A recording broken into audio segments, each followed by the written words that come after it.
ازاي تجمع 200 دولار كحد اقصى كل شهر من تطبيق باظ؟ تعمل ايه يا صاحبي وازاي ان انت تجمع النقاط المطلوبه منك في التطبيق؟ لان في ناس كتيره في مهمات جوه التطبيق، انا واحد من الناس دي ما عرفتش المهمات دي بتعمل ايه او ايه المقصود بيها، فانا طالع كده اوضحها ليك بسرعه علشان تبدا ان انت تفهمها. المهم يا صاحبي تصلي كده على النبي في الكومنتات، ولو انت جديد لازم تحمل التطبيق. الموضوع سهل جدا، كل اللي عليك هتبدا تحمل التطبيق من الرابط اللي انا سايبها لك في الوصف او في الكومنتات. بعد كده مجرد ما تدخل على الرابط هيبدا يجيب لك التطبيق على جوجل بلاي، تبدا تعمل تثبيت وهتبدا تروح تعمل انشاء حساب، وبعد كده تكتب الاسم بتاعك بالكامل وهتكتب رقمك وهتكتب الباسورد بتاعك. الموضوع سهل جدا زي ما انت شايف، وهتبدا تكتب كود الدعوه. كود الدعوه مكتوب تمام، مش مكتوب هتبدا تكتب الكود اللي هيظهر قدامك.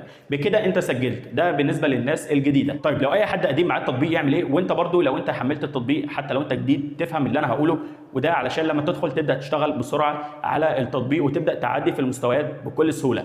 دلوقتي يا صاحبي انت اول ما تدخل وتسجل والدنيا تمام معاك هتلاقيه بيطلب منك ان انت تعدي بقى مستويات. يعني انا دلوقتي مثلا كنت في مستوى بازل هو اول حاجه. طيب بدات اعمل ايه علشان ابدا ادخل على المستوى اللي بعديه اللي هو البرونزي؟ في كده مهمات بيديها لك، يعني بيقول لك انشئ حساب، اعمل مثلا لايكات للناس، تفاعل مع الناس، اعمل كومنتات. كل ده هو بيطلبه منك. في حاجات كده انا الصراحه ما كنتش فاهمها، هو ده اللي خلاني ابدا اعمل لكم فيديو بسرعه ليه. دلوقتي بيقول لك مثلا انشر صورتين ضمن مجتمع. يعني ايه ضمن مجتمع دي؟ يعني جروب، يعني مثلا زي الفيسبوك كده لما بتدخل على مجموعات او جروبات بتبدا تدخل، هي دي هناك على الفيسبوك مجموعات، هنا بيسموها مجتمع. لو انت طبعا دخلت على الابلكيشن ومش منضم لاي مجموعه، اعرفك دلوقتي ازاي تدخل تدور على الجروبات الموجوده او المجتمع زي ما بيسموها في التطبيق. اعرفك ازاي تدخل تدور عليها وتبدا تعمل انضمام او متابعه ليهم علشان تبدا تدخل تخلص المهمات بتاعتك جوه. تمام؟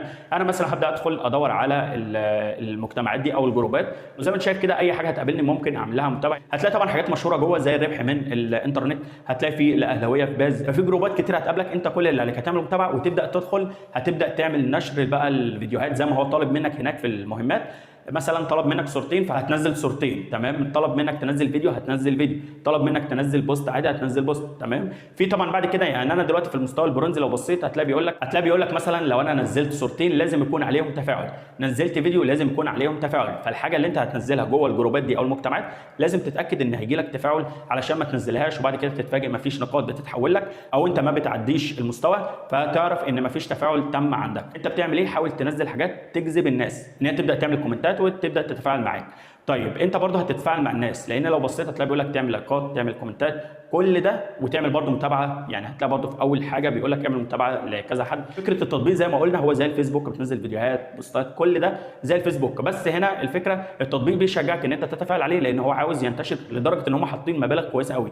يعني انت لو دعيت ناس فهيجي لك فلوس كويسه قوي. فانا مش هطول عليك اكتر من كده. يا ريت لو عجبك الفيديو ما تنساش تعمل اشتراك بالقناه، تفعل زر الاشارات علشان اوصلك كل جديد. والسلام عليكم ورحمه الله وبركاته.